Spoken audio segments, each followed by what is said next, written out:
How does Taylor Swift feel about her text with Blake Lively being unsealed? Well, she feels violated, of course. Taylor Swift has responded. She is not happy. The stuff that she was whining about in these text messages as evidence of Justin Baldoni's just disgusting sexual harassment is so pathetic. Either she is the thinnest skinned person alive, or she was just trying to screw him over. Taylor Swift freaked out because private texts just detonated Blake Lively's story. This is not about vibes or rumors anymore. The unsealed messages show Taylor realizing her words were used, leaked, and turned into leverage without her consent. She was exposed, embarrassed, and pushed into a circus she never signed up for. And once those texts hit the public record, Blake stopped looking like a victim and started looking like the problem. Taylor has been navigating a trying time as her private messages were leaked. It's honestly been really hard for Taylor, one source says. Having her text out there made her feel exposed and kind of violated, like something privately suddenly wasn't hers anymore. Once those texts were unsealed, the story changed instantly. Not slowly, not gradually, instantly. Because for the first time, people were not guessing how Taylor felt. They could see it in writing, with dates, with tone, with distance. And that is where Blake completely lost the plot.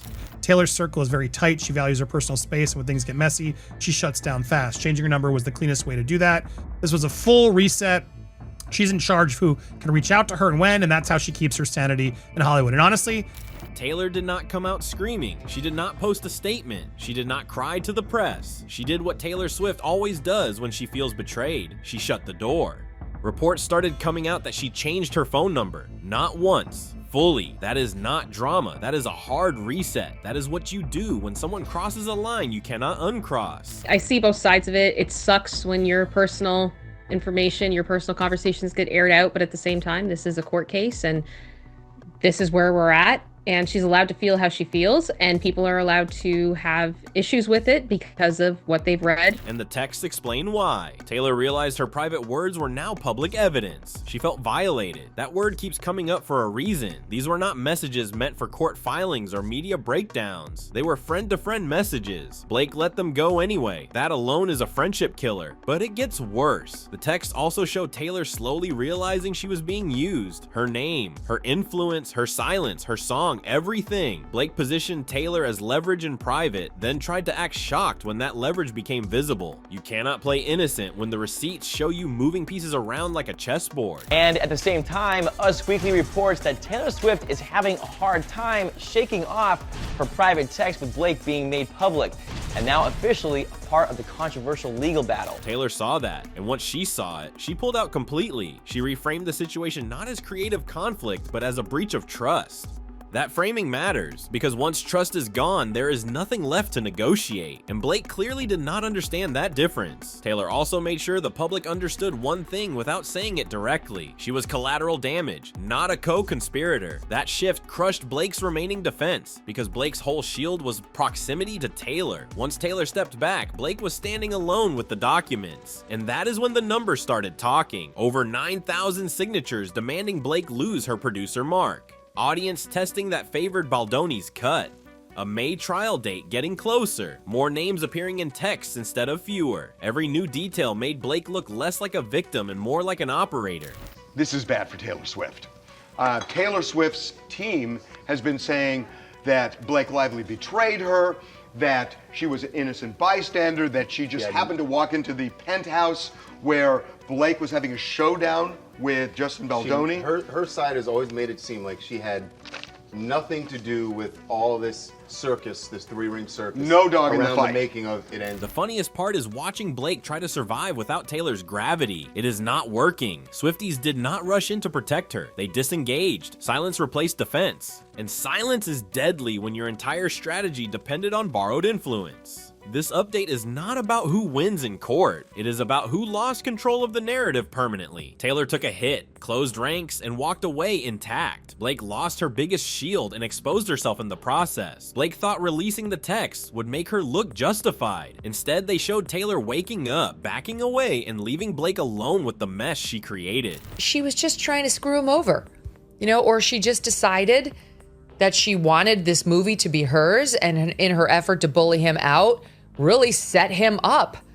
with her power by going to actresses with less power than she had and so on, and trying to gin up a little campaign against him. Yes, her version went to theaters, but the documents now show how that happened. It was not earned through consensus or performance. It was forced through influence. And once those messages were unsealed, the victory turned hollow, because now everyone can see the mechanics behind it. Taylor Swift was not a background character in this mess anymore, and that is where Blake truly miscalculated. Taylor's involvement shifted from symbolic to strategic the moment trailer placement and music licensing entered the conversation. The texts show Taylor understood exactly how her name functioned as leverage. This was not emotional support. This was power awareness. Her comments reflect long-term positioning, not impulsive loyalty. That completely undercuts the narrative that she was a clueless bystander who wandered into drama by accident. My only issue here is, and I said it earlier, we don't know what Blake told Taylor. We don't.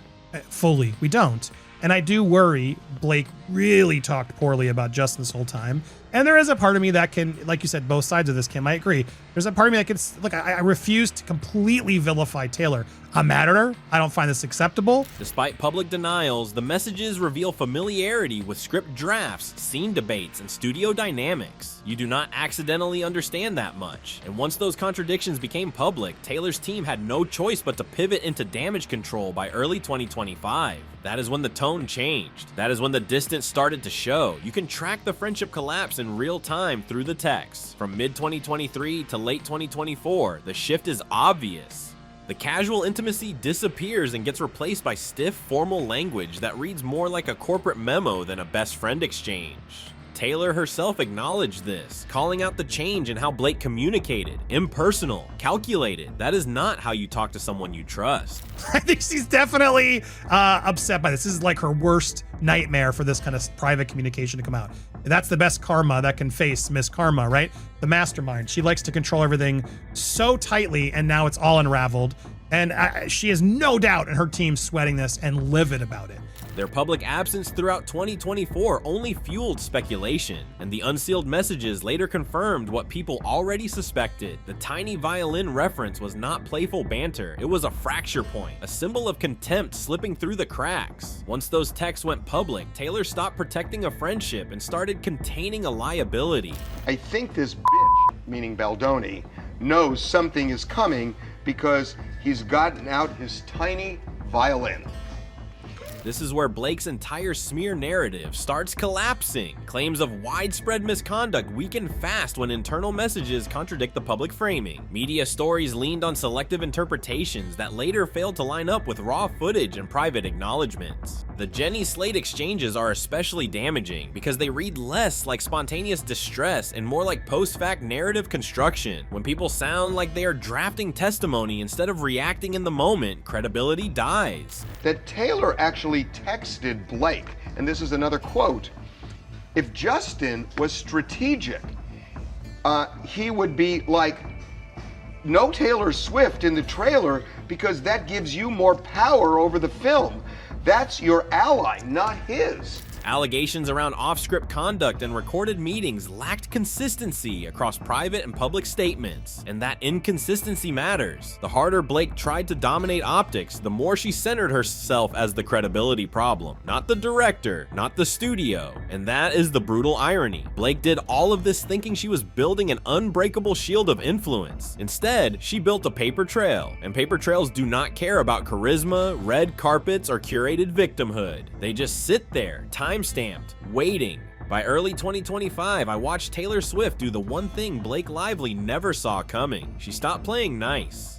Taylor's camp quietly reframed the entire mess as a breach of trust, not a creative disagreement, and that distinction mattered. Creative disagreements are negotiable. Breaches of trust are terminal. Once that line was drawn, Blake was no longer a friend with a problem. She was a liability that needed to be cut loose cleanly. Allegations were just part of it. Like she was a bitch. She tried to take over the movie. She got a bunch of negative publicity because she was promoting her hairline products when she's pushing a movie about domestic violence, and there was a backlash in the press. And then she got her hands on some PR people who work with Justin. The signs were subtle but unmistakable. Reports surfaced that Taylor changed her phone number. Her circle tightened. Access vanished. That is not drama. That is containment. When someone at Taylor's level starts shrinking their orbit, it is not emotional. It is strategic. Blake was frozen out without a public fight, which is far more damaging than any loud breakup could ever be. Taylor also repositioned herself perfectly. She did not defend Blake. She did not attack Blake. She framed herself as collateral damage. Someone pulled into chaos she did not create. That move was devastating because it flipped the power dynamic overnight. Blake went from protected to exposed in one news cycle. The alliance was over, decisively and without apology. Which I'm sure a lot of Swifties are going to join it right at dawn now and say, how dare you, Justin, do this? Or how dare even Blake? We all do need to take a pause as well and say, how dare you, Taylor, be so trivial, even in private, about someone's story? And if you got caught doing that and it's Blake's fault, then you have to come out and say at this point. Without Taylor's influence, Blake lost the single most powerful shield she had. Taylor's name had been the gravity keeping Blake's narrative afloat.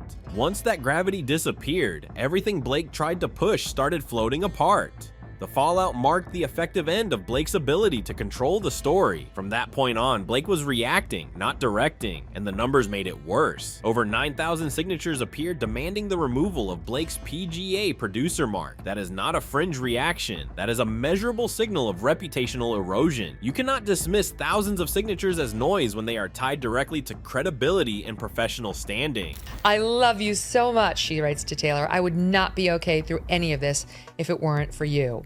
Audience testing also refused to cooperate with Blake's storyline. Studio communications showed that Baldoni's cut tested better. That single fact is brutal because it removes the moral high ground Blake tried to stand on. If the audience preferred the other version, then the fight was never about protecting art or values. It was about control. Because Blake Lively just admitted in this text message that he never said what they planted in the media. Trial proceedings are scheduled for May, and that date hangs over everything. There is no guarantee Blake avoids cross-examination fallout. Every text, every message, every name pulled into this mess becomes fair game. And those names are not small. Multiple high-profile figures surface in the text, amplifying exposure instead of offering cover. Each new name expanded the blast radius. But what you see here is a woman who is determined to wrest control of the film from him, as Brian's alleging, who is doing her best with her A-list celebrities to push support for her cut of the film, which normally an actress doesn't even get, for her to kind of threaten Justin in some texts about her, her dragons. Public sentiment shifted fast. Swifties did not mobilize to defend Blake. They disengaged. That silence is louder than outrage. When Taylor's fan base steps back instead of stepping in, it tells you exactly where loyalty landed. Blake was not worth defending. This is why Blake cannot beat Taylor in this war. Taylor controls narrative timing in ways Blake never understood. Silence is a weapon when you know how to use it. Taylor knows when to speak, when to vanish, and when to let other people destroy themselves with their own words. And I hope Taylor's going to reach out to Justin privately and sort this out at some point, or as Kim suggested live, probably will write a song about it. 100%. And I'm not trying to trivialize or say she's not in the wrong. My only issue here is, and I said it earlier, Taylor's influence is not tied to one movie, one studio, or one project. It is cultural and financial.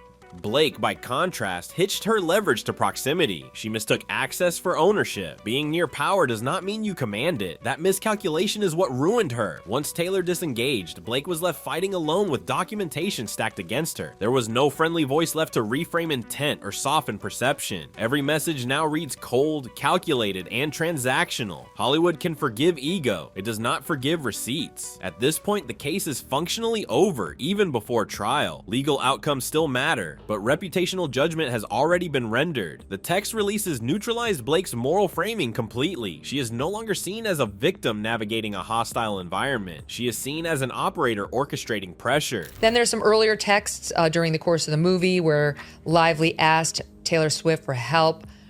She referred to Baldoni as the doofus director of my movie. She described him as a clown who, quote, thinks he's a writer now. She asked Swift to endorse the revised script she was proposing. Even though she hadn't read it, she texted to Taylor Swift. Taylor emerged bruised but intact. That matters. She took a hit, adjusted, and moved on. Blake absorbed the full reputational blast and had nowhere to redirect it. Studios and collaborators now see risk where they once saw star power. That shift does not reverse easily. I keep coming back to how clean Taylor's exit was. No messy statements, no emotional essays, just distance. That alone tells you who understood power and who did not. Blake spent years trying to manufacture influence through people. Taylor simply withdrew hers. One move ended the game. I think this is trouble. Now, again, other reports coming that she had to change her phone number after all the text drama. Taylor needed to set boundaries and protect her peace. She's very private and doesn't take kindly to people overstepping. This wasn't petty or dramatic. It was about reclaiming control over her life. She had to make sure her friends knew her new number so she could stay connected on her terms. Blake also misread Hollywood's tolerance threshold. Influence is tolerated. Manipulation is not. Once the text showed coordination, persuasion crossed into coercion. That distinction is why collaborators started seeing risk instead of star value. Risk is poison in this industry. Those 9,000 signatures matter because they came from outside studio politics. They came from public perception. When the public starts questioning producer credibility, executives listen. PDA marks are about trust. Trust once questioned is rarely restored. The May trial date intensifies everything. Every pretrial filing becomes a headline. Every exhibit becomes content. Blake cannot outtalk documents under oath. She cannot charisma her way through timestamps. That is why exposure keeps widening. But it says here that Taylor has been navigating a trying time after her private text messages with Blake Lively were released amid the actress' ongoing legal battle. It's honestly been really hard for Taylor. Taylor's silence during this phase is surgical. She lets numbers speak. She lets documents speak. She lets Blake exhaust herself explaining. That asymmetry is the real power imbalance. Blake's remaining defense relies on reframing intent, but intent collapses when patterns appear. One text is deniable. Dozens form strategy. Strategy kills plausible innocence. The idea that this was ever just a misunderstanding is gone. Too many names, too many coordinated tasks, too much effort spent controlling perception rather than letting work stand. Hollywood watches how exits happen. Taylor exited clean, Blake did not. That difference will follow them long after May. And that is why this collapse feels final, documented, unavoidable, and self-inflicted. With every message standing as evidence, Blake cannot outrun anywhere ever.